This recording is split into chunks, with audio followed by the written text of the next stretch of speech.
어느 쪽이 더 많이 지금 교수님 저기 몸이 있잖아요. 그러면 제가 보는 옆쪽이 왼쪽인 거예요? 저 환자의 왼팔이 네. 저 환자의 왼팔하고 오른팔 중에서 네. 왼팔이 더 많이 움직였어요? 오른팔이 많이 더 움직였어요? 오른팔요. 예, 그런데 이 사람이 왼쪽이 노말이라고 그랬죠? 네. 그러면 오른팔이 그게 항진된 거예요. 이해가 됐죠, 이제? 그러면 3이 됐네요, 그게? 3 정도로 항진된 거죠. 더 많이 움직이게 되면 4 정도로 항진되는 거고. 예, 됐나요? 네, 알겠습니다.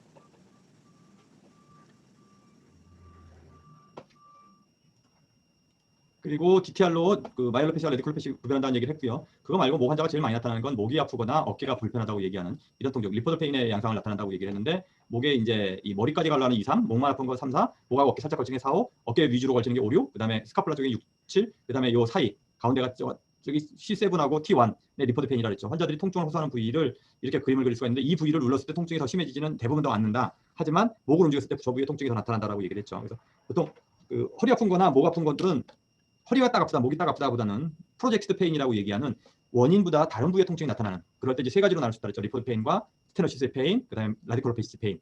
그러니까 이렇게 나눌 수 있는 그런 얘기들을 해드렸습니다. 위플레스 신드롬은 목이 이렇게 제껴지면서 목의 인대나 아니면 조인트 캡슐이 뜯어질 수 있다. 손상을 많이 받게 되면 통증이 그 리가멘트나 텐던이 더 많이 찢어지게 되는데, 주로 많이 나타나는 건 목의 통증을 제일 많이 호소하고 머리나 어깨 통증이 나타나게 되는데, 이 이유를 누구는 머리가 컨투션 돼가지고 우리가 머리가 수환원 된다라고 논문도 나와 있기는 해요. 그렇지만 보통 서비컬 플렉서스가 손상을 많이 받기 때문에 생기는 것 같다라고 제가 얘기를 해드렸고요. 이 통증은 그래서 만약에 그 스컬 낸 브레인이 수환원돼 그 부종이 생겨서 오는 통증이라면 꽤 오래 가야 되거든요. 그리고 침 만다고 바로 변화를 보이면 안 되는데, 목의 치료를 잘하게 서비컬 플렉서스 치료를 잘하면 두통이 잘 낫고요. 숄더 페인은 이렇게 찢어질 때 조인트가 찢어진다 했죠. 파스 조인트가 찢어지게 되면 이제 리포드 페인이 숄더로 나타나거나 헤드액 쪽으로 나타나기 때문에 그래서 나타나는 통증이다라고 얘기했어요. 이 더마톱은 잘 이해하셔서 환자가 엄지손가락이나 두 번째 손가락이 저리다 그러면 목의 5번, 6번에 디스크가 나온 거라는 것도 이해를 하셔야 되고요. 만약에 목에 5번, 6번에 문제가 있다 그러면 침을 놓을 때 우리의 경락을 따라가는 것도 중요하지만 이 더마톱을 따라가게 되면 이 더마톱에 따라서 목의 변화가 생길 수 있는, 그걸 세그멘트라고 척추 분절이라고 하거든요. 두 개의 뼈가 하나씩 만나는 걸 척추 분절인데, 어느 분절에 문제가 있는지를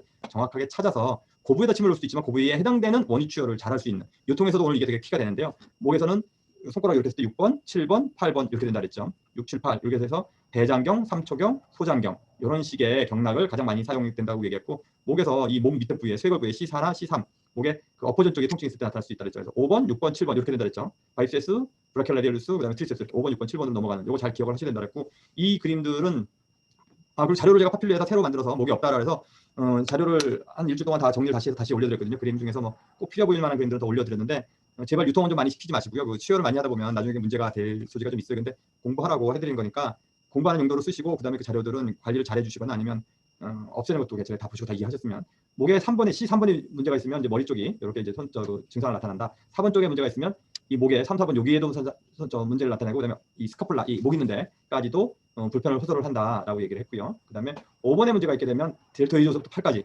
그다음에 그 4번에 문제가 있으면 목서부터 어깨 위쪽까지 이렇게 손상하는데, 이게 두 번째로 흔한 증상이에요. 제일 흔한 근데 이 5번에 문제가 있게 되면 트리스 바이세스 리플렉스도 그 변화를 보이기 때문에 알 수 있죠. 그다음에 근육에 있어서는 바이세스가 약화가 돼요. 그래서 이 증상 말고도 이렇게 5번부터는 머슬 톤이나 아니면 그 리플렉스를 볼 수 있다. 그다음에 제일 흔한 건 6번입니다. 6번이 숄더 위쪽, 우리가 그 공부 많이 하면 뻐근하게 느끼는 목 위쪽에, 왜냐하면 목 5, 6번 부위가 잘 손상이 많이 되거든요. 그래서 손가락으로 따지면 엄지손가락이나 두 번째 손가락 손등 쪽으로 이렇게 나타나고요. 요거에 해당되는 거 브라키알 레디알리스고, 근육은 상완 이두박근이 이제 여기 해당되는 거죠. 그다음에 그 다음번에 이제 가운데 손가락, 우리 이제 뭐 보통 미국에서는 들지 못하는 가운데 손가락에 해당되면 날개 축지라고 얘기하는 스카플라 쪽과 가운데 손가락이 불편하시고요. 그다음에 트리세스 머슬, 그다음에 트리세스 리플렉스가 거기에 해당이 되는 겁니다.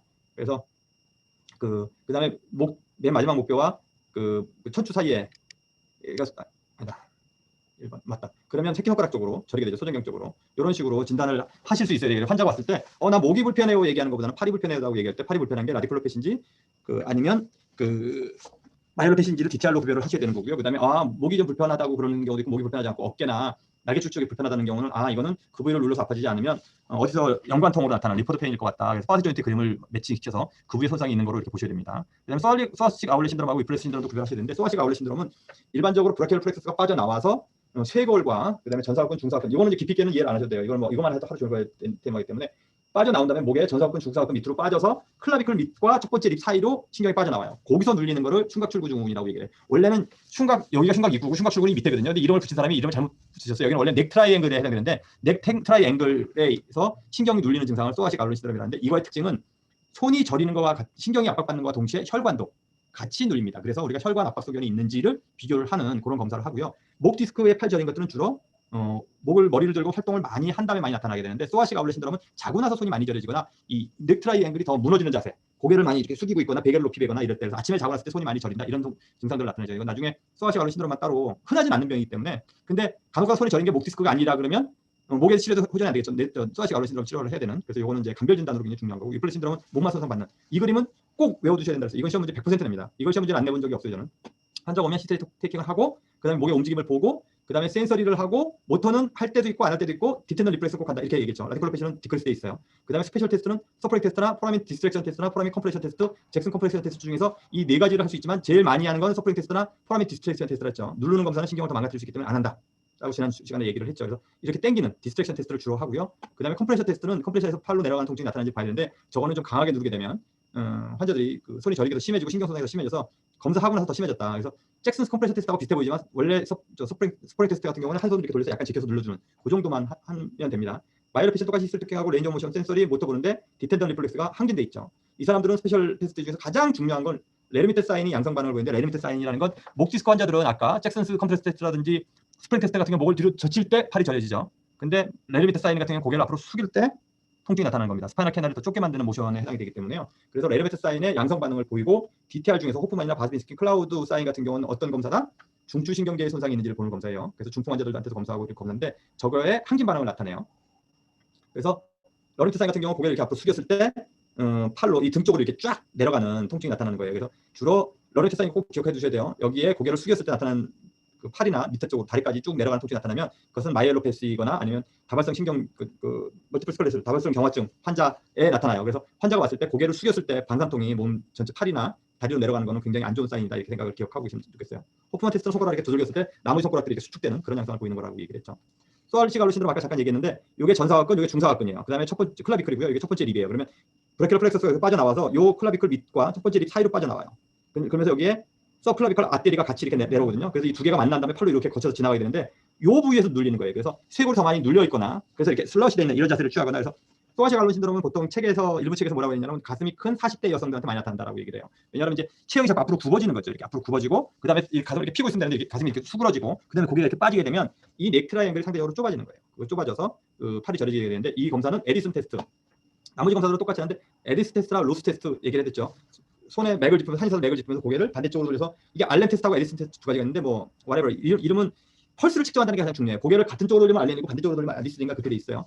그리고 에디슨 테스트 말고 로스 테스트라고 팔 들어가지고 잼잼이 하는. 그래서 에디슨 테스트는 같은 쪽으로 보고 알렌 테스트는 반대쪽으로 보거든요. 그다음에 로스 테스트는 손을 들어서 계속 잼잼이를 시키면서 얘기를 하게 되면 손이 저린 쪽에 그 움직임이 점점 둔해지게 됩니다. 왜냐하면 혈관이 압박을 받아서 근육에 충분한 산소 공급이 안 받는. 그래서 로스 테스트는 굉장히 요새 알렌 테스트나 에디슨 테스트가 옛날에는 더 중요하게 평가받다가 에비던스에서 그거는 다 까였고 로스 테스트만 주로 남았어요. 그래서 보통은 환자가 손이 저리다라고 얘기하면 흉곽 추구 증후군이 의심이 조금이라도 된다든지 아니면 의심이 안 되더라도 배제하기 위해서 환자하고 얘기한 동안 잼잼이를 해보라 그러세요.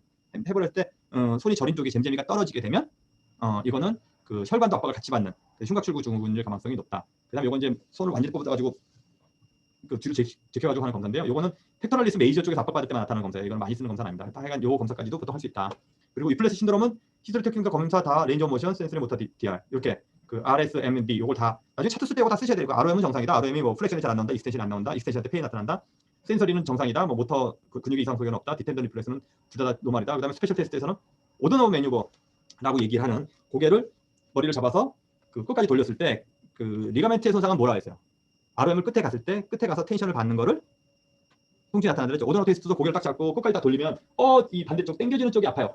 이 눌리는 쪽이 아픈 경우도 있어요. 눌리는 쪽이 그러니까 오더노 테스트는 잘 검사를 이해하시면 파스 조인트도 검사할 수 있고요. 근육도 검사할 수 있고 리가멘트도 검사할 수 있어요. 그러면 끝에 환자로 힘을 빼게끔 해서 끝에 가서 엔딩 페리에서 통증이 나타나면 어떻게 돼요? 리가멘트 손상이거나 조인트 페인, 테어 손상이죠. 힘을 하나도 안 쓰고 있고 ROM을 제한시켜주는 모션을 가는 거잖아요. 그렇죠? 그러면 텐던, 리가멘트나 조인트 캔슬에 해당되는 거고요. 그 상태에서 힘을 돌아보려고 힘을 주세요 라고 얘기했을 때 통증이 나타나면 텐던이나 머슬 쪽의 문제인 거겠죠. 그렇죠? 근데 그거 말고 돌아오려고 하는데 돌아오려고 하면 근육이 수축하게 되면 조인트가 좁아지죠. 좁아져서 디스크나 파셋 조인트를 그 심톤도 만들어낼 수 있죠. 그래서 심톤과 모션에 따라서 모든 티슈들을 다 검사할 수 있는 방법 중에 하나예요. 오더노 테스트가. 저는 그렇게 써요. 근데 이 책에서는 뭐라고 되냐면 리가멘트 검사를 주로, 리가멘트나 조인트 검사를 주로 한다라고는 돼 있어요. 근데 꼭 그것만 검사가 되지는 않아요. 근데 왜가 제가 이 얘기를 해드리냐면 목에 올 수 있는 증상들 기껏해야 라디콜로패시, 마이올로패시, 그 다음에 리포드 페인, 그다음에 소라시아 알로 신드롬, 위플래시 요 다섯 가지 네 가지를 자기가 차트를 쓰려면 머릿속에 시스템 테스팅부터 센서리, 모터, DTR 하고 그다음에 스페셜 테스트를 뭘 할지 머릿속에 들어 있어야겠죠. 그러면 그것이 음성이 나왔다라고 얘기하는 거 그거를 걱정을 안 해도 될 수도 있다. 뭔가를 배제를 하려 그러면 이 검사에서 전혀 이상이 안 나타났다 그러면 간단하게 얻어놓으셔도 양상 변화가 아무것도 안 나타났다 그러면 어떻게 돼요? 아, 이 사람은 위플래시 신드롬이가 조인트 캡슐이 쓰러지거나 리가멘트가 손상받은 건 아닌 것 같다라는 걸 알 수 있는 거고요. 만약에 러리미트 사인도 괜찮고 호프만 바스케스 클라우드 사인이 다 네거티브다. 그러면 중추신경계는 압박받고 있지 않다. 라고 왜냐하면 그걸 차트에 써놔야 될 때가 있어요. 왜냐하면 그걸 안 써놓으면 이 사람은 중추신경계를 내가 검사했는데 이상이 없었다라고 써놓은 거와 안 써놓은 거하고 전혀 틀리거든요. 검사를 안 해서 중추신경계 손상이 있는데 너가 몰랐던 거 아니냐 나중에 이렇게 될 수 있어요. 이해가 되세요? 그래서 이 검사법에 대한 제가 분류하는 것들 있죠. 이것들은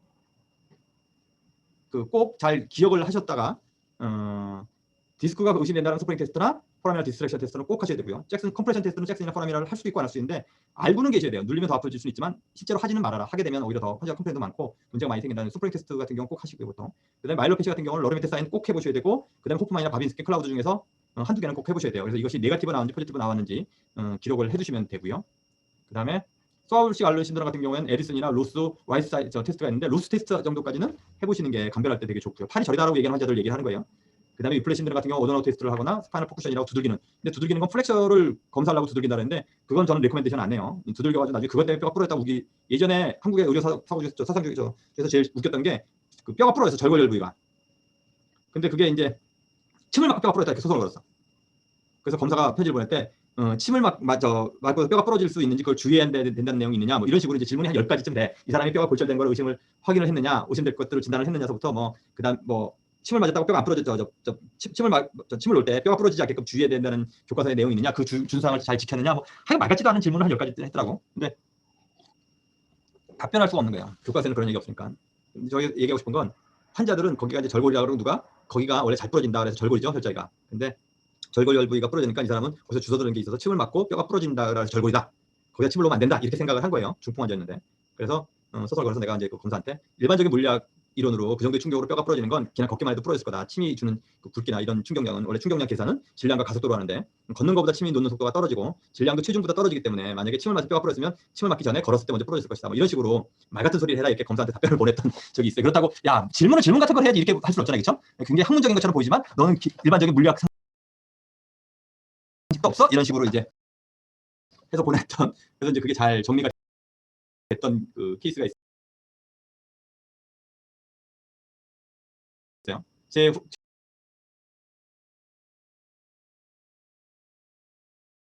제자도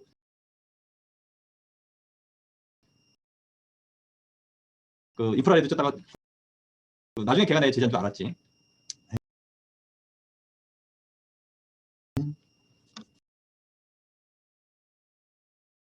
하여간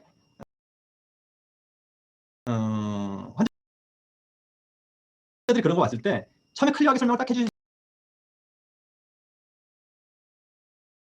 데 와서 돈 달라는 식으로 약간 붙어서 얘기를 하거든요. 그러면 긴장할 것도 없고요. 딱 부러지게끔 얘기를 딱 하면 환자들이 딱 이해하고 이 사람 그 이빨도 안 먹히겠구나라고 하는데 대부분 막 걱정하고 자기도 자신 없고 막 이러면 이 사람 뭔가 잘못한 것 같다 이런 느낌. 이해가 되세요? 그런 느낌으로 딱 얘기를 하시게 되면 환자가 이 사람 돈도 많은데 뭔가 잘못하고 숨기는 게 있고 말도 더듬는 게 좀 이상하다 이러면 불수척거려서 또 소송을 주는 사람이 있어요. 혹시 이렇게 두들기는 건 이건 하지 마세요. 왜냐면 이것 때문에 뼈가 부러졌다 그러거나 아니면 뼈가 튕겨졌는데 너가 두들겨서 뼈가 튕겨졌다 이렇게 우기면 아니라는 거 입증하기는 굉장히 어려워요. 그렇죠? 교과서적으로는 이제 두들겨 봐도 된다고 돼 있긴 한데 흔히 쓰는 것은 아니고 오히려 뼈가 부러진 거 걱정이 되면 뭐라 한다 그래서 바이브레이션 한다라고 얘기했죠. 음차로. 위플래시 신드롬은 어느 정도 손상을 받았는지를 보셔야 돼요. 아무 증상이 없거나 아니면 목만 아프거나 아니면 목도 아프면서 이제 근육 통증이 있거나 신경 통증이 있거나 골절됐거나 이 단계에 따라서 치료가 달라지겠죠. 목침 치료하는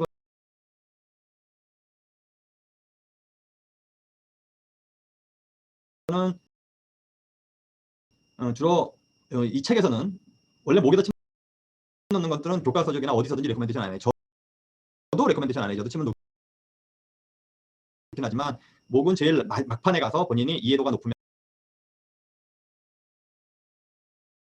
할 수 있는. 저한테 수련 생활 3년 이상 받은 애들도 목에다 침 넣는 거는 거의 주저주저하고 잘 안 하는 게 일반적이에요. 왜냐하면 꽤 위험한 부위이기 때문에. 예. 그래서 여기 보면 천창이라든지 이런 데 침 놓으라는 근데 천창은 더 위험하고요. 오히려 이제 견해수나 견중수, 고고원 이런 데는 침을 놓을 수는 있기는